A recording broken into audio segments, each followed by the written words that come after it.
So, Michael, we now have more of an understanding about what's happening in terms of cyber trends and how critical mitigation strategies are for schools and the education sector. Can you talk us through what schools can actually do in terms of management strategies?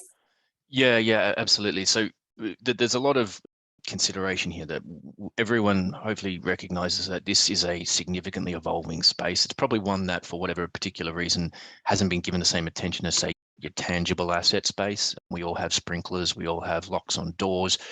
We haven't had to think like that necessarily to the same degree in cyberland. So what we do is we try to break it down into 4 easily absorbable points, because we take on board it's a big, complex, challenging environment. So from my point of view, we break it down into this loop, which is, again, it's designed not to be linear. It can be bounced between one point to another, but it gives you the 4 things to really focus on in my point of view. I always stress I believe you've got to understand the financial risks associated with what an event means to you in order to then make some informed decisions on where you want to move through the loop here, as we call it. So understanding what a bad day means to you, you can then map that to your mitigation strategies, your recovery strategies, and you can ultimately then map that to your transfer your insurance solutions or your contractual solutions in place. I find that if you do this process, these 4 steps in any particular order, you are starting to become much more resilient to a cyber attack. You are starting to become much more informed, and we will see that organizations, as obviously we're starting right now at the very high end of town with the banks being forced to do certain protocols, that will permeate through the industry. Education will be certainly within scope for these sorts of changes that will come through. But in housing that now, I think it's critical to understand what is at value to you. What risk do you have associated with a cyber attack? That leads to then some much more informed decisions around what mitigation strategy you want to do. How do you want to adapt your cybersecurity posture as it is?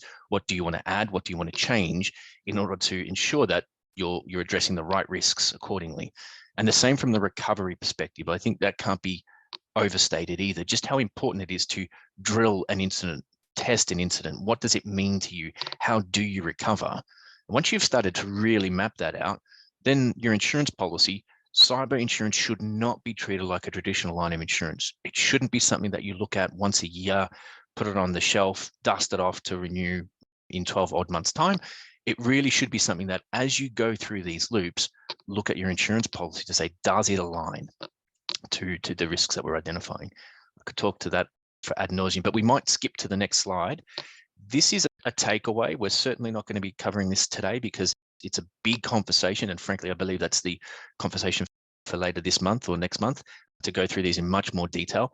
Just want to highlight something that hopefully everyone's seeing is multi-factor authentication is on there. If you're taking nothing away from this other than one thing, please let it be, have multi-factor authentication everywhere.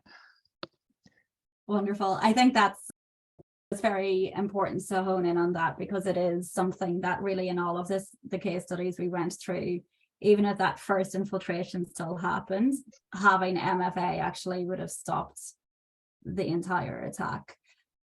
And it is something that we really now see as a minimum requirement. And Michael, I know that you know across the majority of other industries, before you can even get insurance, companies want to make sure that you have that in place. So it is really important for you to double check that you have MFA, certainly number 1 on your staff, ideally across your student base too, but across staff is definitely the most critical. We've also seen in the case studies that even in circumstances of having all of the right IT measures, human behavior and clicking on a link and having lack of awareness is certainly a major risk that really stems into nearly all of the case studies that we went through. And that's what we'd like to discuss the rest of today's session, and particularly talking about the fact that cybersecurity needs to be run from the top of the school.